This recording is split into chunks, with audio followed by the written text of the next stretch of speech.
ಈ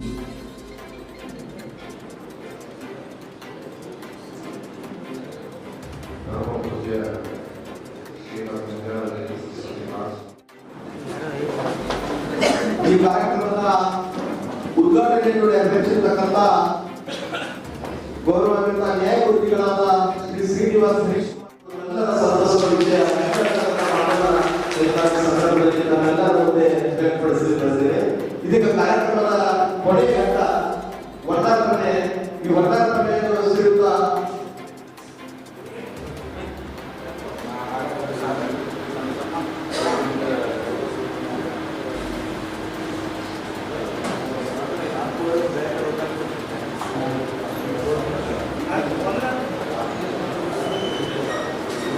ಕಾರ್ಯಕ್ರಮದ ಕೊನೆಯ ಹಂತ ವರ್ಣಾರ್ಪಣೆ. ಈ ಹೆಸರು ಭಗವದ್ಗೀತೆ ತುಂಬಾ ಕೆಲಸ ಮಾಡ್ತಾರೆ. ಯಾಕಂದ್ರೆ ಅಪರಾಧವನ್ನ ಹೇಗೆ ಕೈಗೊಳ್ಳುವುದು, ಅಪರಾಧ ಮನುಷ್ಯ ಅಪರಾಧ ಮಾಡೋದು ಅವರನ್ನ ಹೊರಬರೋದು, ಅಥವಾ ಮನುಷ್ಯ ಅಪರಾಧ ಮಾಡದೇ ಇರೋ ಒಂದು ಜೀವನ ಹೇಗೆ ಅಭ್ಯಾಸ ಮಾಡೋದು, ಇದನ್ನು ಭಗವದ್ಗೀತೆ ಕೊಡುತ್ತೆ. ಒಂದನೇ ಅಧ್ಯಾಯದ ಕೊನೆಯ ಭಾಗದಲ್ಲಿ ಮಾತು ಬಂದಿದೆ, ಅಧಕೇನ ಪ್ರಯುಕ್ತೋಯಂ ಪಾಪತಿ ಪುರುಷಃ ಅನೇಚ್ಛನ್ನಪಿ ಜ್ಞೇಯ ಬಲಾದಿವ ನಿಯೋಜಿತ. ಅರ್ಥಾಯ್ತಲ್ಲ, ಮನುಷ್ಯ ಯಾಕೆ ತಪ್ಪು ಮಾಡ್ತಾನೆ? ತಪ್ಪು ಮಾಡೋದು ಒಳ್ಳೇದಾಗಕ್ಕೆ ಇರಲಿಲ್ಲ, ತಪ್ಪು ಮಾಡೋರಿಗೆ ಒಳ್ಳೇದಾಗ್ತಿಲ್ಲ. ಅದು ಕೂಡ ಯಾವಾಗ ತಿಳ್ಸ್ಕೊಂಡು ಹಾಗೆ ಹೋಗಿ ಬೇರೆ ಬೇರೆ ಮಾಡ್ತಾನಲ್ಲ, ತಪ್ಪುಗಳನ್ನ ಅಪರಾಧ ಮಾಡ್ತಾರೆ. ಇದಕ್ಕೇನು ಕಾರಣ? ಅದು ಭಗವಂತ ಉತ್ತರ ಕೊಡ್ತಾನೆ. ಕಾಮ ಏಷ ಕ್ರೋಧ ಏಷ ಸ್ಪರ್ಧ, ಅತಿಯಾದ ಆಸೆ ಮತ್ತು ದ್ವೇಷಗಳೇ ಅಪರಾಧಕ್ಕೆ ಕಾರಣ. ಮೊದಲ ಹೇಳಿ, ಯಾವುದೇ ಅಪರಾಧ ಮೂಲ ಕಾರಣ ಮೊದಲ ಸಿಕ್ಕಿರ್ತಾರೆ. ಯಾವುದೋ ಇಲ್ಲ, ಯಾವುದೋ ದ್ವೇಷ. ನೀವು ಮುಂದೆ ಏನ್ ಮಾಡ್ತಿದ್ರೆ ನಾವು ಶಿಕ್ಷೆ ಕೊಡ್ಬೇಕು, ನೀವು ಆ ಕಡೆ ಹೋಗ್ತೀರಿ. ನಾವು ಭಗವದ್ಗೀತೆ ಏನ್ ಮಾಡ್ತೀವಿ, ಆ ಅತಿಯಾದ ಆಸೆ ಅತಿಯಾದ ದ್ವೇಷ ಕೈಗೊಳ್ಳುವಾಗ ಕೊಡ್ತೀವಿ. ನಾವು ಒಬ್ಬ ಮನುಷ್ಯ ಅದಕ್ಕೆ ಒಳಪಟ್ಟರೆ ಅವನನ್ನು ಬೆಳೆಸಿ ಸಾಧ್ಯ ಇದೆ. ಭಗವಂತ ಹೇಳ್ತಾನೆ, ಈ ನಾವು ಮತ್ತು ದ್ವೇಷ ಬಿಡುತ್ತಕ್ಕೆ ಕೊಡ್ತಾನೆ. ಇಂದ್ರಿಯೇ ಪರಾತ್ಯರ್ಥ ಅರ್ಥೇಭ್ಯಶ್ಚ ಪರಮಾನ ಮನಸ್ಸಸ್ತು ಪರಾ ಬುದ್ಧಿ ಯೋ ಬುದ್ಧೇ ಪರತಸ್ತು ಸಹ ಏವಂ ಬುದ್ಧೇ ಪರಂ ಬುದ್ಧ್ವಾ ಸ್ವಸ್ಥಭ್ಯಾತ್ಮಾನಮಾತ್ಮ ದೇಶಕೃ ಮಹಾಭಾವೋ ಕಾವೋಪಂ ದುರಾಸದ. ಇಂದ್ರಿಯಗಳ ಹತೋಟಿ ಮನಸ್ಸಿನ ಕೈಯಲ್ಲಿ, ಮನಸ್ಸಿನ ಹತೋಟಿ ಬುದ್ಧಿಯ ಕೈಯಲ್ಲಿ, ಬುದ್ಧಿ ಹತೋಟಿ ಎಲ್ಲಿದ್ದು ಆಚೆ ಇರುವ ಪರತತ್ವ ಪರಮಾತ್ಮನ ಕೈಯಲ್ಲಿ. ಏನಾದರೂ ಧ್ಯಾನ ಪ್ರಕ್ರಿಯೆ ಮೂಲಕ ಆ ಪರತತ್ವ ಪರಮಾತ್ಮನ ಸ್ವಲ್ಪ ಇಂಟ್ರಾಕ್ಟ್ ಮಾಡಿದ್ರೆ ಸಾಕು, ನೀನು ಉಳಿದ ಎಲ್ಲ ಶುದ್ಧವಾಗುತ್ತೆ. ನಿನ್ನ ಬುದ್ಧಿ ಶುದ್ಧವಾಗ್ತದೆ, ಬುದ್ಧಿಯಿಂದ ಮುಂದೆ ಕರ್ಕೊಂಡೋಗ್ಬಿಟ್ಟಿರ್ತಕ್ಕಂಥ ಮನಸ್ಸು ಶುದ್ಧ ಆಗ್ತದೆ, ಅದರ ನೇರ ಹೋಗ್ಬಿಟ್ಟಿರ್ತಕ್ಕಂಥ ಇಂದ್ರಿಯಗಳು ಶುದ್ಧವಾಗ್ತದೆ. ಆಗ ನಿನ್ನ ಆಸೆ ಕಡಿಮೆ ಕಡಿಮೆ, ಆಸೆ ಕಡಿಮೆ ಅದು ದ್ವೇಷ ತಾನೇ ಹೋಗ್ತದೆ. ಹೇಳಿ ಸುಲಭ ಅನಿಸ್ತದೆ, ಬಹಳ ಆಳವಾದ ಪ್ರಕ್ರಿಯೆ ಉಂಟಲ್ಲ, ವಾಸ್ತವಿಕ. ಈ ರೀತಿಯಲ್ಲಿ ಒಬ್ಬ ಮನುಷ್ಯ ಅಪರಾಧಿ ಆಗದೇ ಇರುವಂತೆ ಮಾಡುವ ವಿಧಾನ ಭಗವದ್ಗೀತೆಯನ್ನು ಬರೆದಿದೆ. ಅಪರಾಧ ಮಾಡಿದ ನಂತರ ಶಿಕ್ಷೆ ಕೊಡೋದು ಒಂದು ಪ್ರಕ್ರಿಯೆ, ಅಪರಾಧಿಯೇ ಆಗದಿರುವಂತೆ ಮಾಡುವುದು ಇನ್ನೊಂದು ಪ್ರಕ್ರಿಯೆ. ಇದು ಶ್ರೇಷ್ಠವಾದ. Prevention is better than cure. ಹಾಗಾಗಿ ಅಪರಾಧ ರಹಿತ ಸಮಾಜದ ತಾತ್ವಿಕ ಉದ್ದೇಶ ಇದೆ ಪ್ರಕ್ರಿಯೆ. ಅದಕ್ಕೆ ಭಗವದ್ಗೀತೆ ತನ್ನದೇ ಆದ ರೀತಿಯಲ್ಲಿ ಸಹಕಾರ ಕೊಡ್ತಾರೆ. ನಾಳೆ ನಾವು ಜೈಲಿಗೆ ಹೋಗ್ತಿದ್ದೇವೆ, ಕೋರ್ಟಿಗೆ ಒಂದು ಹೋಗ್ತೇವೆ. ಭಗವದ್ಗೀತಾ ಅಭಿಯಾನದಲ್ಲಿ ನಮ್ಮ ಕೋರ್ಟಿನ ಕಕ್ಷೆಯನ್ನು ಹಾಕಿಸಿದ್ದಾರೆ, ಜೈಲಿಗೆ ಹೋಗಿದ್ದಾರೆ. ಯಾವುದೇ ಅಪರಾಧ ರೀತಿಯಲ್ಲ, ಕೋರ್ಟ್ ಕಟ್ಟೆ ಹತ್ತಿದಾಗ ಹೀಗೆ ಕಾರ್ಯಕ್ರಮ ಜೈಲಿಗೆ ಹೋಗಿದ್ದಾಗೆ ಅದು ಕೂಡ ಭಗವದ್ಗೀತೆ ಹೇಳ್ಕೊಡೋದು ತುಂಬ ಪ್ರಯೋಜನ ಇದೆ. ನಾಡ್ದು 9 ತಾರೀಕು ನಾವು ಹೋಗ್ತೀವಿ. ಅಲ್ಲಿ ಬರೆದಿದ್ದಾರೆ, ಅಪರಾಧವ ದೇಶದ ಜಯಿಕೆಯಲ್ಲಿನ ಅಪರಾಧಿಯ ನಾಡು. ನಾಡು ತಪ್ಪು ಅಂತ ಮಾಡಬಾರ್ದು, ಆದ್ರೆ ಮನುಷ್ಯನೇ ಮಾಡುವಂತ ಕಳ್ಕೊಬಾರ್ದು. ಯಾವನಾದ್ರು ಯಾಕೆ ಮುಖ್ಯಕ್ಕೂ ಸಾಧ್ಯ ಇಲ್ಲ, ಆ ಪ್ರಕ್ರಿಯೆಯನ್ನು ಜೈಲು ಮಾಡ್ತಾರೆ. ಹಾಗಾಗಿ ಆ ಅಪರಾಧವನ್ನು ತೆಗೆದುಹಾಕುವ ಕೆಲಸ ಏನಿಲ್ಲ. ಅದಕ್ಕೆ ಭಗವದ್ಗೀತೆ ತುಂಬಾ ಪರಿಣಾಮಕಾರಿ. ಈ ಅಭಿಯಾನದ ನಾವು ಎಲ್ಲಾ ಜಿಲ್ಲಾ ನ್ಯಾಯಾಲಯಗಳಿಗೂ ಹೋಗಿದ್ದೇವೆ. ಪರಪ್ಪನಗರದ ರಾಜ್ಯದ ಉಚ್ಚ ಮಟ್ಟದ ಜೈಲು ಕೂಡ ಹೋಗಿದ್ದೇವೆ. ಅಲ್ಲಿ ನಾವು ಭಗವದ್ಗೀತೆ ಕೊಟ್ಟು ವಚನ ಮಾಡಿದ್ದೇವೆ. ಅನೇಕ ಜನ ಕೈಗೆ ಚುನಾವಣೆ ಆಗಿದ್ದರಿಂದ ಮತ್ತು ಅವರ ಪ್ರತಿಕ್ರಿಯೆ ಬಂದಿದೆ. ಒಬ್ಬ ಬಹಳ ಅದ್ಭುತವಾದ ಕಲ್ಪನೆ ಜೊತೆಲಿ ನಾವು ಕಲಬುರಗಿ ಜೈಲಿಗೆ 2 ಸಲ ಹೋಗಿದ್ದೇವೆ. 2 ಸಲ ಹೋದಾಗಲಿಲ್ಲ ವರ್ಷ 2 ವರ್ಷದಿಂದ ನಾವು ಇನ್ನೊಂದು ಕಲಬುರಗಿಗೆ ಹೋಗಿದ್ದೇವೆ. ಆ ಸಂದರ್ಭದಲ್ಲಿ ಗಡಿಬಿಡಿದ್ರು, ಸಾಯಂಕಾಲ ರಾತ್ರಿ ವಿಜಯಪುರಕ್ಕೆ ಬರಬೇಕಾಗಿತ್ತು. ಭೇಟಿ ಮೋಸ್ಕೊಂಡು ಗಡಿಬಿಡಿ ಹತ್ತಿ ಭಾಗದ ಜೈಲಿಗೆ ನಾವು ಮುಕ್ತ ಹೊಡ್ಬೋದು. ಸ್ವಾಮೀಜಿ ಸ್ವಾಮೀಜಿ ಒಂದು ಪ್ರಶ್ನೆ ಮಾತು ಹೇಳ್ಬೇಕು, ಏನು ಮಾತು ಚೆನ್ನಾಗಿದೆ ಸ್ವಾಮಿ ಬಂದ ನೀವು ಭಗವದ್ಗೀತೆ ಕಲ್ಪುರ್ಗಿ ಜೈಲು ಬಂದ ನಾನು ಇದ್ದೆ. ಪ್ರವಚನ ಭಗವದ್ಗೀತೆ ಓದಿದೆ. ಅಲ್ಲಿ ಹೊರಗೆ ಬಂದ ನಾನು ಮೆಡಿಕಲ್ ಓದಿ ನಾನು ಡಾಕ್ಟರ್ ಪರಿಣಾಮ ಯುವಕರೇ ಅಪರಾಧಿಗಳಾಗಿ ಅವರಿಗೆ ಸಿಕ್ಕಿದ್ರೆ ಇಂಥ ಅನುಭವಗಳು ಜೈಲಿನ ಮಾಡಿದ್ದೇನೆ. ಹಾಗಾಗಿ ಭಗವದ್ಗೀತೆ ಮತ್ತು ನ್ಯಾಯಿಕ ಪ್ರಕ್ರಿಯೆಗಳಿಗೆ ಒಳಗಿನ ಸಂಬಂಧ ಅದ್ಭುತವಾದ ಸಂಬಂಧ ಇದೆ ಅಂತ ನಾನು ವಾಡಲಾದ ಅಭಿಪ್ರಾಯ. ಅದಕ್ಕೋಸ್ಕರ ನಾವು ಈ ಕಾರ್ಯಕ್ರಮವನ್ನು ಮಾಡ್ತಾ ಬಂದಿದ್ದೇವೆ. ಇವತ್ತು ಈ ಕಾರ್ಯಕ್ರಮ ನ್ಯಾಯಾಲಯದ ಉಚ್ಚ ನ್ಯಾಯಾಧೀಶದ ನ್ಯಾಯಾಧೀಶರಾಗಿರುವ ಶ್ರೀನಿವಾಸ ಸುರೇಶ್ ಕುಮಾರ್ ಅವರ ಉದ್ಘಾಟನೆಯೊಂದಿಗೆ ಶುಭಾರಂಭ ಪಡೆದಿದೆ. ಮತ್ತು ಅನೇಕ ಜನ ನ್ಯಾಯಾಧೀಶರು, ನ್ಯಾಯವಾದಿಗಳು ಇದರಲ್ಲಿ ಮುಂದೆ ಭಾಗವಹಿಸ್ತಾ ಇದ್ದಾರೆ. ಈ ಚಿಂತನೆ ನೀವೆಲ್ಲ ವಿಜಯಪುರ ಜಿಲ್ಲಾ ನ್ಯಾಯಾಲಯದ ಅನೇಕ ಜನ ನ್ಯಾಯವಾದಿಗಳು ತುಂಬಾ ಸಿಕ್ಕರೆ ಭಾಗವಹಿಸುವ ಬಹಳ ಸಂತೋಷ. ಇಷ್ಟು ನಿಮ್ಮ ಸಮಾನ ತುಂಬುವಷ್ಟರ ಮಟ್ಟಿಗೆ ನೀವೆಲ್ಲ ಒಂದು ಶಾಂತ ಕೊಡ್ತಿದ್ದೀರಿ. ಇದಕ್ಕೆ ನಿಮ್ಮ ಸಂಘದ ಎಲ್ಲ ಸದಸ್ಯರಿಗೆ, ಎಲ್ಲ ನ್ಯಾಯವಾದಿಗಳಿಗೆ ತುಂಬ ಅಭಿನಂದನೆಗಳು. ಕಾರ್ಯಕ್ರಮ ಮುಗಿದಕ್ಕ ಭಾಗವಹಿಸಿದೆ. ಕೊನೆಯಲ್ಲಿ ಶ್ರೀ ಬಸವಲಿಂಗ ಮಹಾಸ್ವಾಮಿಗಳು ಆಶೀರ್ವಚನೆ ಮಾಡಿದ್ದಾರೆ. ಈ ಕಾರ್ಯಕ್ರಮ ಸುಂದರವಾಗಿ ಚೆನ್ನಾಗಿ ನಡೆಯಲಿ. ಅದಕ್ಕೆ ನಾವು ಉಚ್ಚ ನ್ಯಾಯಾಲಯದ ಒಬ್ಬ ನ್ಯಾಯಾಧೀಶರು ಮತ್ತು ಒಬ್ಬ ಹಿರಿಯ ನ್ಯಾಯವಾದಿ ಇಬ್ಬರು ಬರಲಿ ಅಂತ ಅಪೇಕ್ಷೆ ಪಡ್ತೀವಿ. ಆ ಪ್ರಕಾರ ಬಹುಶಃ ಒಂದು ವಾರದಿಂದಷ್ಟೇ ಶ್ರೀನಿವಾಸ್ ಹರೀಶ್ಕುಮಾರ್ ಅವರ ನಿರ್ಧಾರ ಆಯಿತು. ಅಷ್ಟು ತರಾವರಿ ನಿರ್ಧಾರ ಆದರೂ ಕೂಡ ಒಪ್ಪಿಕೊಂಡು ಕೆಲಸ ಮುಗಿಸ್ಕೊಂಡು ಬಂದಿದ್ದಾರೆ. ಅದಕ್ಕೆ ಹಾಗೆ ಹಿರಿಯ ನ್ಯಾಯವಾದಿಗಳಾದ ಅಶೋಕ್ ಹಾನಳ್ಳಿಯವರು ನಮಗೆ ಭಗವದ್ಗೀತಾ ಅಭಿಯಾನದಲ್ಲಿ ಮತ್ತು ಬೇರೆ ಬೇರೆ ಕೆಲಸಗಳಲ್ಲಿ ತುಂಬ ಸಹಕರಿಸ್ತಾ ಬಂದಿರೋರು. ಅವರಿಗೂ ಕೂಡ ತೊಂದರೆ ಇತ್ತು, ಕಾರ್ಯಕ್ರಮ ಆಗೋದಿಲ್ಲ ಅಂತ ಹೇಳಿ ಬೇರೆ ಕಾರಣ ಇಲ್ಲಿಯ ಕಾರಣ ಅಲ್ಲಿ ಕಾರಣ.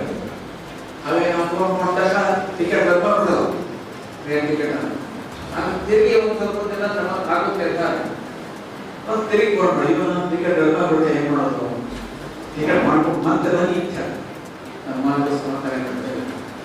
ಹೀಗಾಗಿ ಹಿರಿಯ ನ್ಯಾಯಾಧೀಶರ ನ್ಯಾಯವಾದಿಗಳು ಅವರು ಸಿದ್ಧರಿಸಬೇಕಾದ ಸಮರ್ಪಕವಾದ ಸುಂದರವಾದ ಕಾರ್ಯಕ್ರಮ. ಇಲ್ಲಿಯ ವಕೀಲರ ಸಂಘದ ಡಿಜೆ ವಿನೋದಾರಿದ್ದಾರೆ, ಅವರೆಲ್ಲ ಪ್ರಧಾನ ಸದಸ್ಯರಿದ್ದಾರೆ. ವಕೀಲರ ಸಂಘದ ಒಂದು ಸಹಯೋಗದಲ್ಲಿ ಕಾರ್ಯಕ್ರಮ ನಡೆದಿದೆ ಅಂತ ಹೇಳೋದು ಬಹಳ ಸಂತೋಷ ಆಗ್ತದೆ. ವಕೀಲರ ಸಂಘರು ಅಧಿಕೃತವಾಗಿ ನಮ್ಮ ಕಾರ್ಯಕ್ರಮವನ್ನು ಮಾಡಿದ್ದಾರೆ. ಈ ಭಗವದ್ಗೀತೆ ಚಿಂತನೆ ಒಂದು ರೂಢಿ ಮುಂದಿನ ದಿನಗಳಲ್ಲಿ ನಿಮ್ಮೆಲ್ಲರ ಜೀವನದಲ್ಲಿ ವೈಯಕ್ತಿಕವಾಗಿ ಸಾಮೂಹಿಕವಾಗಿ ಬರಲಿ. ಈ ಕಾರ್ಯಕ್ರಮ ಮಾಡಿದ್ರೆ ಒಂದು ಒಳ್ಳೆಯ ಪರಿಣಾಮ. ಎಲ್ಲರೂ ವೈಯಕ್ತಿಕವಾಗಿ ಭಗವದ್ಗೀತೆ ಅವರು ಮಾಡೋರಾಗಿ ಒಂದು ಅಧ್ಯಾಯ ಒಂದು ರೂಢಿಲ್ಲ. ಸಾಮೂಹಿಕವಾಗಿ ಕೂಡ ನೀವೆಲ್ಲರೂ ಕಾರ್ಯಕ್ರಮ ಬಂದಾಗ ಆಗ ಭಗವದ್ಗೀತೆ ಇದು ಮಾಡೋದು ಕೂಡ ಇದರಿಂದ ನಿಮ್ಮ ಅನೇಕ ಜೀವನದಲ್ಲಿ ಬದಲಾವಣೆ ಖಂಡಿತ ಆಗ್ತವೆ. ಆ ರೀತಿಯಲ್ಲಿ ಮುಂದೆ ನೀವು ಮತ್ತೊಂದೊಂದು ಯೋಗದ ಕಾರ್ಯಕ್ರಮ ಅಭ್ಯಾಸ ಕೊನೆಯದಾಗಿ ಭಗವದ್ಗೀತಾ ಅಭಿಯಾನದ ಮಾಸ್ಟರ್ ಪಡೆಯಬಹುದು ಅಂತ ಹೇಳಬೇಕು. ಬರುವ 14ನೇ ತಾರೀಕಿನ ಬರುವ ಶನಿವಾರ ಶನಿವಾರ ವಿಜಯಪುರದ ಅಖಂಡತೆಯಲ್ಲಿರುವ ಸಾಯಿಬಾಬಾ ಮೈದಾನದಲ್ಲಿ ರಾಜ್ಯ ಮಟ್ಟದ ಮಾಸ್ಟರ್ ಪಡೆ ನಡೆದಿದೆ. ಸುಮಾರು 20,000 ಜನ ಭಗವದ್ಗೀತೆಯನ್ನು ಸುಮಾರು ನಡೆಸಲಿಕ್ಕಿದ್ದಾರೆ. ರಾಜ್ಯದ ಮತ್ತು ರಾಷ್ಟ್ರ ಮಟ್ಟದ ಅನೇಕ ನೇತಾರರಲ್ಲಿ ಭಾಗವಹಿಸಿದ್ದಾರೆ. ನೀವೆಲ್ಲ ಆ ಕಾರ್ಯಕ್ರಮ ಕೂಡ ಬರಬೇಕು ಅಂತ ತಿಳಿಸ್ತಾ ಕಾರ್ಯಕ್ರಮ ಸಂಘದಲ್ಲಿ ಸತೀಶ್ ಚಂದ್ರ ಅವರು ಬೆನ್ನಿಗೆ ಕೊಡ್ತಾರೆ. ವ್ಯವಸ್ಥಿತನಾಗಿ ಬರಬೇಕಾಗಿ ಅದನ್ನು ನೆನಪಾಡ್ಕೊಳ್ತಾ ಈ ಕಾರ್ಯಕ್ರಮ ಸಾರ್ಥಕವಾಗಿ ಸಮರ್ಪಕವಾಗಿ ಸುಂದರವಾಗಿ ನೆರವೇರಿದ ಹಾರೈಸಿ ಲೋಕ ಸಮಸ್ತ ಈ ಕಾರ್ಯಕ್ರಮದ ಉದ್ಘಾಟನೆಯಲ್ಲಿ ಅಧ್ಯಕ್ಷರಿರ್ತಕ್ಕಂಥ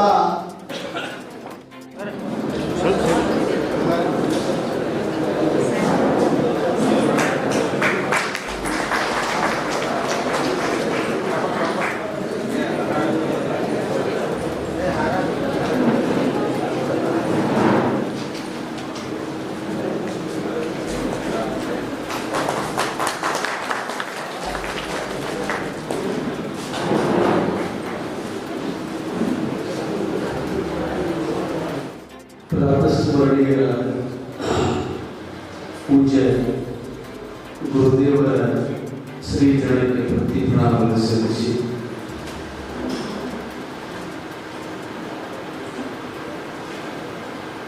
ಇವತ್ತು ಭಗವದ್ಗೀತಾ ಅಭಿಯಾನ ಜಿಲ್ಲಾ ಸಮಿತಿ ವಿಜಯಪುರ ಹಾಗೂ ಜಿಲ್ಲಾ ವಕೀಲರ ಸಂಘ ವಿಜಯಪುರ ಸಹಯೋಗದಲ್ಲಿ ಹಮ್ಮಿಕೊಂಡಿರುವಂತಹ ಭಗವದ್ಗೀತೆ ಮತ್ತು ನಾನು ಈ ಒಂದು ಸಮಾರಂಭದ ಸಾನ್ನಿಧ್ಯವನ್ನು ವಹಿಸಿಕೊಂಡಿರುವಂತಹ ಪೂಜ್ಯ ಜಗದ್ಗುರು ಗಂಗಾಧರೇಂದ್ರ ಸ್ವಾಮೀಜಿಯವರ ಸಂದೇಹಾనికి ಸಲ್ಲಿಸಿ ಈ ಕಾರ್ಯಕ್ರಮವನ್ನು ಉದ್ಘಾಟನೆಗೊಳಿಸಿರುವಂತಹ ಗೌರವಾನ್ವಿತ ನ್ಯಾಯಮೂರ್ತಿ ಶ್ರೀ ಶ್ರೀನಿವಾಸ್ ಕನಿಷ್ಠ ಕುಮಾರ್ ನ್ಯಾಯಾಧೀಶರು ಉಚ್ಚ ನ್ಯಾಯಾಲಯ ಬೆಂಗಳೂರಿನಲ್ಲಿ ಶರಣಾರ್ಥಿ ಸಲ್ಲಿಸಿ ಮುಖ್ಯ ಅತಿಥಿಗಳೇ ಗೌರವ ಉಪಸ್ಥಿತರಿರುವಂತಹ ವೇದಿಕೆಯನ್ನು ಅಲಂಕರಿಸಿರುವವರೆಲ್ಲರಿಗೂ ಶರಣಾರ್ಥಿ ನಮಸ್ಕರಿಸಿ ತಮ್ಮೆಲ್ಲರಿಗೂ ನಮಸ್ಕಾರ. ನ್ಯಾಯ ಮತ್ತು ಅನ್ಯಾಯ ಇದರ ದರ್ಶನವೇ ಭಗವದ್ಗೀತೆ. ಭಗವದ್ಗೀತೆ ಅಂದರೆ ನ್ಯಾಯ. ಯಾರು ಧರ್ಮವನ್ನ ತಮ್ಮ ಕರ್ತವ್ಯಗಳನ್ನ ಕೈ ಬಿಟ್ಟಾಗ, ಧರ್ಮವನ್ನು ದೂರಗೊಳಿಸಿದಾಗ, ಧರ್ಮವನ್ನ ಕೈ ಬಿಟ್ಟಾಗ ಆವಾಗ ಕಾನೂನು ವ್ಯವಸ್ಥೆ ಇದೆಲ್ಲ ಬೇಕಾಗ್ತಾ ಇದೆ. ಇಲ್ಲಿ ಕೃಷ್ಣ ಪರಮಾತ್ಮ ಅರ್ಜುನನಿಗೆ ಹೇಳುವಂತ ಉದ್ದೇಶ ಏನು ಅಂದ್ರೆ, ನೀನು ಧರ್ಮದ ಕೂಡ ಹೋರಾಟ ಮಾಡು. ಧರ್ಮದಿಂದ ಹೋರಾಟ ಮಾಡುವುದಿಲ್ಲ ಧರ್ಮ, ನಿನ್ನ ಕರ್ತವ್ಯ. ನಿನ್ನ ಕರ್ತವ್ಯದ ಬಿಟ್ಟು ನೀನು ಮೋಹಕ್ಕೆ ಒಳಗಾಗಿದ್ದಿ. ಆದರೆ ನೀನು ಉಪದೇಶ ಮಾಡುವುದನ್ನು ಕೂತ್ಕೊಂಡು ಕೃಷ್ಣ ಅಲ್ಲಿ ಅರ್ಜುನನ ಕೂತು ಉಪದೇಶ ಮಾಡಿದ. ಒಬ್ಬನೇ ಕೃಷ್ಣ ಇದ್ದಲ್ಲಿ ಉಪದೇಶ ಮಾಡುವಾಗ, ಒಬ್ಬನೇ ಅರ್ಜುನ ಇಲ್ಲ ಕೃಷ್ಣ ಉಪದೇಶ ಮಾಡುವಾಗ. ಆದರೆ ಒಬ್ಬನೇ ಅರ್ಜುನ ಅಲ್ಲ, ಏನು ಕೃಷ್ಣ ಒಬ್ಬನಿಗೆ ಮಾಡಿಲ್ಲ, ಇಡೀ ಮಾನವ ಕುಲಕ್ಕೆ ಉಪದೇಶ ಮಾಡಿದಂತ ಗೀತೆ ಅಂದ್ರೆ ಅದು ಭಗವದ್ಗೀತೆ ಅನ್ನೋದು ಇವತ್ತು ನಾವು ತಿಳ್ಕೋಬೇಕು. ಯಾಕೆ ಹೀಗಾಗಿ ಅಂದ್ರೆ ಕರ್ತವ್ಯದಿಂದ ತೋರಿಸದೆ. ಏನು ಕರ್ತವ್ಯ? ನಮ್ಮ ನಮ್ಮ ಕರ್ತವ್ಯಗಳದಾವ, ನಮ್ಮ ನಮ್ಮದೊಂದು ನೇಮ ಇದೆ, ಕಾನೂನು ಪ್ರತ್ಯೇಕಲ್ಲ. ಇಲ್ಲಿ ನ್ಯಾಯ ಇದೆ, ಅನ್ಯಾಯ ಇದೆ, ಸತ್ಯ ಇದೆ, ಮಿಥ್ಯ ಇದೆ, ಆಚಾರ ಇದೆ, ಅನಾಚಾರ ಇದೆ. ಎಲ್ಲರ ಕೂಡ ನಮ್ಮ ತಿಳುವಳಿಕೆ ಯಾರಂದ್ರೆ ಮನುಷ್ಯ. ಈ ಮನುಷ್ಯನಿಗೆ ಕಾನೂನು ಬೇಕಾಗಿದೆ ವಿನಃ ಮತ್ಯಾರಿಗೆ ಬೇಕಾಗಿಲ್ಲ. ವಿಚಾರ ಮಾಡಿ, ಒಂದು ಪ್ರಾಣಿ ಕಾನೂನನ್ನು ಮೀರಿಲ್ಲ, ಒಂದು ನಿಸರ್ಗ ಕಾನೂನನ್ನು ಮೀರಿ ವರ್ತಿಸುವುದಿಲ್ಲ. ಇಲ್ಲಿ ಕಾನೂನು ಯಾರಿಗೆ ಬೇಕಾಗಿದೆ ಅಂತ ಕೇಳಿದ್ರೆ ಮನುಷ್ಯನಿಗಾಗಿ. ಅಂದ್ರೆ ಯಾಕೆ ಅಂದ್ರೆ ಮನುಷ್ಯ ಕಾನೂನನ್ನು ನೀಡ್ತಾ ಇದ್ದಾನೆ, ತನ್ನ ಕರ್ತವ್ಯವನ್ನು ನೀಡ್ತಾ ಇದ್ದಾನೆ. ಯಾವಾಗ ಕರ್ತವ್ಯದಿಂದ ದೂರ ಸರಿತಾನೋ ಅಥವಾ ಧರ್ಮದಿಂದ ದೂರ ಸರಿತಾನೋ ಅವಾಗ ಧರ್ಮ ನಮ್ಮನ್ನು ಕೈ ಬಿಡುತ್ತದ, ನಿನಗೆ ದುಃಖವಾಗುವುದನ್ನೇ ಭಗವದ್ಗೀತೆ ಹೇಳ್ತಾರೆ. ಇವತ್ತ ಕೃಷ್ಣನಿಗೆ ಅರ್ಜುನನಿಗೆ ಕರ್ಣನಿಗೆ ಯುದ್ಧವಾಯಿತು, ನಾವೆಲ್ಲ ಕೇಳಿದ್ವಿ. ಅವರಿಬ್ಬರಿಗೆ ನೇರವಾಗಿ ಯುದ್ಧ ನಡೆದಾಗ ಕರ್ಣನ ರಥದ ಗಾಲಿ ಬಿಲ್ಲಿಸಿ ಬೀಳುತ್ತದೆ ಭೂಮಿಗೆ. ಅವಾಗ ಬಿಲ್ಲವನ್ನ ಕೆಳಗಿಟ್ಟು ಆ ರಥದ ಗಾಲಿ ಎತ್ತಾನ ಯಾರು? ಕರ್ಣ. ಅವಾಗ ಕೃಷ್ಣ ಏನ್ ಹೇಳಿದಾನ? ಇದು ಗೊತ್ತಿದೆ ನಿಮಗೆ. ಏನ್ ಹೇಳಿದ? ಕರ್ಣನ ರಥದ ಗಾಲಿ ಭೂಮಿಗೆ ಸಿಕ್ಕಾಗ ಅವ ಬಿಲ್ಲದ ಕರ್ಣ ಕೆಳಗಿಟ್ಟು ರಥದ ಗಾಲಿಯನ್ನು ಮೇಲೆ ಎತ್ತಲಿಕ್ಕಂತ ಅವಾಗ ಕೃಷ್ಣ ಹೇಳಿದಪ್ಪ ಅರ್ಜುನಗ ಬಿಡು ಬಾಣ ಬಡಿ. ಇದು ಧರ್ಮ. ಅವ ಬಿಲ್ಲಿಗೆ ಕೆಳಗಿಟ್ಟಾಗ ಇನ್ನೊಬ್ಬವನ್ನ ಬಾಣ ಬಿಡುವುದು ಧರ್ಮ ಅಲ್ಲ. ಅವಾಗ ಯಾವಾಗ ಕೃಷ್ಣ ಅರ್ಜುನನಿಗೆ ಬಾಣ ಬಿಡುವಂತ ಮಾತನ್ನ ಈ ಮಾತ ಕರ್ಣ ಕೇಳ್ತಾನೆ. ಇದು ಆ ಕರ್ಣನಿಗೆ ಕೇಳ್ತದೆ, ಈಗ ಬಡಿ ಬಾಣ ಅಂತಂದಾಗ ಅವಾಗ ಕರ್ಣ ಅಂತಾನ, ಕೃಷ್ಣ ನೀನು ನ್ಯಾಯವನ್ನು ತೂಗುವ, ನ್ಯಾಯವನ್ನು ತೂಗುವ, ನಾನು ಬಿಲ್ಲವನ್ನ ಕೆಳಗಿಟ್ಟೇನೆ, ನೀನು ಅರ್ಜುನನ ಬಿಲ್ಲ ಬಿಡಿ ಬಾಡಿ ಬಿಡಿ ಅಂತ ಹೇಳಿದೆಯಲ್ಲ, ಎಲ್ಲಿದೆ ಧರ್ಮ ಅಂತ ಕೇಳ್ತಾನೆ. ಯಾರು? ಕರ್ಣ. ಅವಾಗ ಕೃಷ್ಣ ಹೇಳ್ತಾನ, ಚಕ್ರವ್ಯೂಹವನ್ನು ಅಭಿಮನ್ಯು ಇದ್ದಾನ, ಅವ ಒಳಗೆ ಹೋಗಾಗ ಅವನ ಕೂಡ ಒಬ್ಬೊಬ್ಬರಿಗೆ ಹೋರಾಟ ಮಾಡಬೇಕಾಗಿತ್ತು. ನೀವೆಲ್ಲರೂ ದುರ್ಯೋಧನ ದುಶ್ಯಾಸನ, ನೀವು ಎಲ್ಲರೂ ಧರ್ಮದ ಪ್ರಜ್ಞೆ ಮೀರಿ ಆ ಒಬ್ಬ ಯೋಧನನ್ನ ಸೂರ್ಯನನ್ನ ಎಲ್ಲರೂ ಕೂಡಿ ಕೊಲೆ ಮಾಡಿರಲ್ಲ, ಅವಾಗೇ ಹೋಗಿದ್ದು ಧರ್ಮ ಅಂತ ಕೇಳ್ತಾರೆ. ಅಲ್ಲಿಂದ ಧರ್ಮವನ್ನು ಕೈ ಬಿಟ್ಟು ಅದಕ್ಕೆ ನಿನ್ನ ಧರ್ಮ ಕೈ ಬಿಟ್ಟದ ಬಗ್ಗೆ ಅಂದಾಗ ಪಡಿತಾನೆ. ಅದೇ ಮನುಷ್ಯ ನಮ್ಮ ಕರ್ತವ್ಯವನ್ನು ನಾವು ಪಾಲನೆ ಮಾಡಿದಾಗ ನಾವು ರಕ್ಷಣೆ ಆಗ್ತೇವೆ, ಧರ್ಮ ನಾವು ಬರುತ್ತದೆ. ಇಡೀ ಭಗವದ್ಗೀತೆ ಇದನ್ನು ಹೇಳುದು, ನಿನ್ನ ಕರ್ತವ್ಯ. ಅವ ಒಳಗಾದ ನನ್ನವರು ಅಂತ ಭಾವನೆಗೆ ಒಳಗಾದ ಅರ್ಜುನ ಅವಾಗ ಇದನ್ನೇ ಹೇಳಿದ ಕೃಷ್ಣ. ಭಗವದ್ಗೀತೆಯಲ್ಲಿ ಹೇಳುವಂತದ್ರಿಂದ ನ್ಯಾಯ.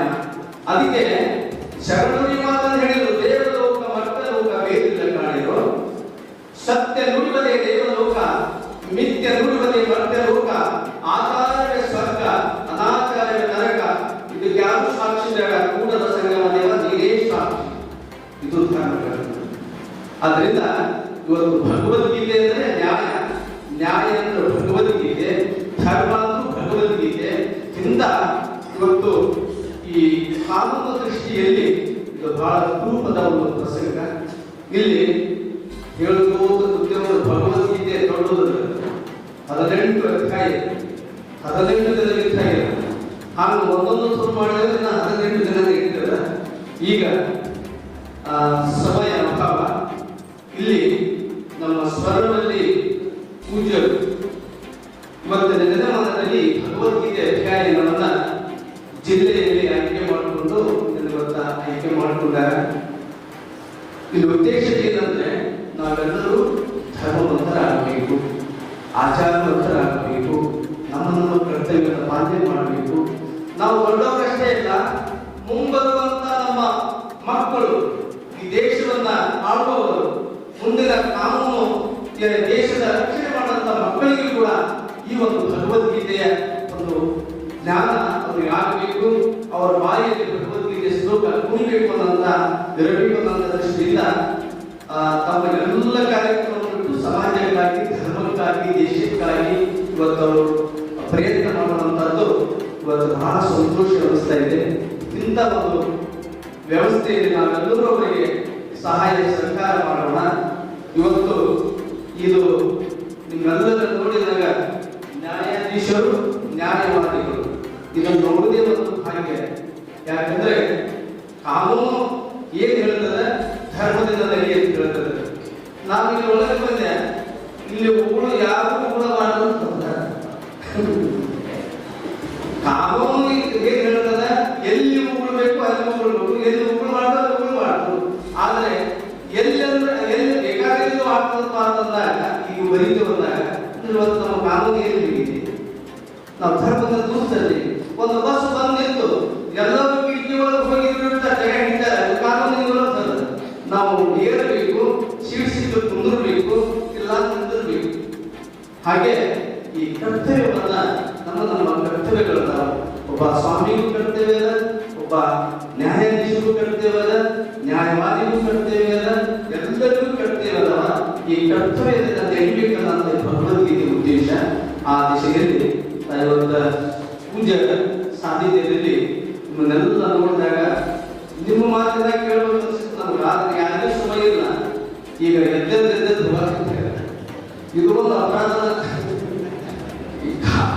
ಕಾರ್ಯಕ್ರಮ ನಡೆದಾಗ ಎದ್ದು ಹೋಗೋದೊಂದು ಅಪರಾಧನೇ. ಅವ್ರಂತಾರೆ ನೀವು ಸಮಯಕ್ಕೆ ಸರಿಯಾಗಿ ಮಾಡಿದ್ರೆ ಸಾಕು ಅಂತಾರೆ. ಹಾಗೆ ಈ ಭಗವದ್ಗೀತೆಯ ಮತ್ತು ಕಾನೂನು ಈ ಒಂದು ನ್ಯಾಯ ಬೇರೆಯಲ್ಲ, ಭಗವದ್ಗೀತೆ ಬೇರೆಯಲ್ಲ, ಅದು ಎರಡು ಒಂದು ಮುಖ್ಯವಾಗಿರುವಂತಹದ್ದು. ಅಂತ ಭಗವದ್ಗೀತೆಯ ಧರ್ಮವನ್ನು ಹೀರಿ ನಾವು ನ್ಯಾಯದಲ್ಲಿ ನಡೆಯೋದ್ರೆ ಅದೇ ದೇವರಿಗೆ ಸಲ್ಲಿಸುವ ಗೌರವ ಅಂತ ಆಗ್ತಾ ಇದೆ ಅಂತ ಮಾತನ್ನು ಹೇಳುತ್ತಾ ಮತ್ತೊಮ್ಮೆ ವೇದಿಕೆಯ ಮೇಲೆ ಆಶೀರ್ವಾದ ಎಲ್ಲ ಪೂಜ್ಯರಿಗೂ ಎಲ್ಲ ಅತಿಥಿಗಳಿಗೂ ತಮ್ಮೆಲ್ಲರಿಗೂ ನಮಸ್ಕಾರ. ಅಥವಾ ಓದುತ್ತಿದ್ದರು ಇದರಲ್ಲಿನ ಪ್ರಾಯೋಗಿಕತೆಯನ್ನು ಯಾರೂ ಕಂಡುಕೊಳ್ಳಲಿಲ್ಲ. ಗೀತೆಯನ್ನು ಗಂಭೀರವಾಗಿ ತೆಗೆದುಕೊಳ್ಳಲೇ ಇಲ್ಲ. ಗೀತೆಯ ಮಹತ್ವವನ್ನು ಅರಿತಿದ್ದರೆ ಅನ್ಯ ದೇಶೀಯರ ಆಕ್ರಮಣ, ಜಾತಿ ಕಲಹ, ಊಳಿಗಮಾನ್ಯ ಪದ್ಧತಿ ಇಂತಹ ಅನಿಷ್ಟಗಳಿಗೆ ಆಸ್ಪದವಿರುತ್ತಿರಲಿಲ್ಲ. ಅಥವಾ ಎಷ್ಟು ಸಕಾಲಿಕವಾಗಿದೆ. ಇದಕ್ಕೆ ಪೂರಕವಾಗಿ ಗೀತೆಯ ಧ್ಯಾನ ಶ್ಲೋಕ ಒಂದಿದೆ. ಸರ್ವೋಪನಿಷದೋಪೋಕ್ತ ಗೋಪಾಲನಂದನ ಪಾರ್ಥೋ ವತ್ಸಃ ಸುಧೀರ್ಭೋಕ್ತ ಗೀತಾಮೃತಂ ಮಹತು. ನಾನು ಸಂಸ್ಕೃತ ಬಲ್ಲವರಲ್ಲ, ಅರ್ಥವನ್ನ ಭಾವಾತ್ಮಕ ಮಾತ್ರ ಹೇಳ್ತಾ ಇದ್ದೀನಿ. ಉಪನಿಷತ್ತುಗಳಲ್ಲೂ ಹಸು ಸಮಾನವೆಂಬ ಗೀತೆಯ ಹಾಲನ್ನು ಗೌಡಿಗನಾದ ಕೃಷ್ಣ ಅರ್ಜುನನನ್ನು ಕರುವನಾಗಿಟ್ಟು ಯಾವ ರೀತಿ ವೇದ ಉಪನಿಷತ್ತಿನ ಸಾರವನ್ನು ಕೊಟ್ಟನು, ಆ ರೀತಿ ನಾವು ಭಗವದ್ಗೀತೆಯನ್ನು ಉಪಯೋಗಿಸ್ತೀವಿ. ನಾವೇನ್ ಮಾಡ್ತಾ ಇದ್ದೀವಿ ಇಷ್ಟು ವರ್ಷಗಳು ಅಂತಂದ್ರೆ ಭಗವದ್ಗೀತೆಯನ್ನ ಪೂಜೆ ಮಾಡ್ತೀವಿ. ಒಂದು ಧಾರ್ಮಿಕ ಗ್ರಂಥ ಅಂತ ಗೌರವದ ಸ್ಥಾನವನ್ನು ನೋಡಿ, ಆದರೆ ಅದರ ಹಾಲನ್ನು ಕುಡಿಯಿಲ್ಲ. ಹಾಗಾಗಿ ದೈಹಿಕವಾಗಿ ಮತ್ತು ಮಾನಸಿಕವಾಗಿ ತಿಳ್ಕೊಳ್ತಾರೆ. ಭಗವದ್ಗೀತೆಯನ್ನು ನಾವು ಅದರ ಹಾಲನ್ನು ಕುಡಿದಿದ್ದರೆ ನಮ್ಮ ಸಮಾಜ ಎಷ್ಟು ಪುಷ್ಟಿದಾಯಕವಾಗ್ತಾ ಇತ್ತು ಅಂತ ನಾವು ಯೋಚನೆ ಮಾಡಬೇಕು.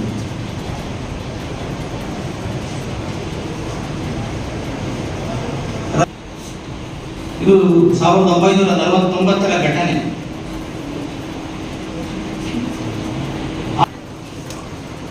ರಂಗನಾಥನ್ ಅವರು ಹೈದರಾಬಾದ್ ಹೋದಾಗ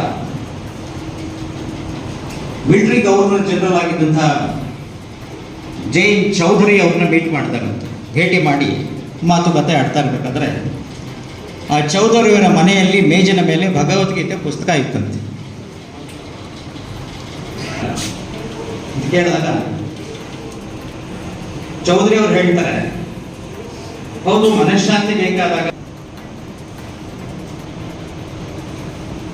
ಮನಃಶಾಂತಿಯಲ್ಲಿ ಬೇರೆ ಉದ್ದೇಶ ಏನಾದ್ರು ಇದೆಯಾ ಅಂತ ಸ್ವಾಮಿಗಳನ್ನು ಕೇಳಿದಾಗ ಸ್ವಾಮಿಗಳು ಹೇಳ್ತಾರೆ, ಗೀತೆ ಉದ್ದೇಶ ಇರೋದು ಮನಃಶಾಂತಿ ಅಷ್ಟೇ ಅಲ್ಲ, ಮನಃಶಾಂತಿ ಕೊಡುತ್ತದೆ ಇಲ್ಲ ಅಂತ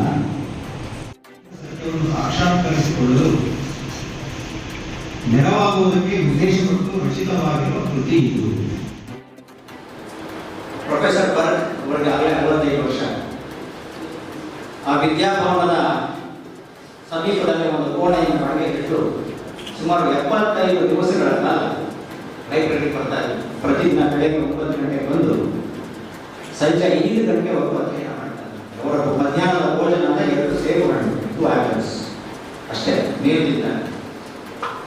ಬಹಳ ನಿಷ್ಠೆಯಿಂದ ಅಧ್ಯಯನ ಮಾಡಿ ಕಡೆಗೆ 75 ದಿವಸ ಆದಮೇಲೆ ನನ್ನ ಅಧ್ಯಯನ ಮುಗಿದು ಹೋಗಿ ಬರ್ತೀನಿ ಅಂತ ಕೃಷ್ಣಮೂರ್ತಿ ಹೇಳ್ತಾರೆ ಯಾವ ಥರ ಅನುಭವ ಆಯಿತು ಅಂತ ಹೇಳ್ತಾರೆ.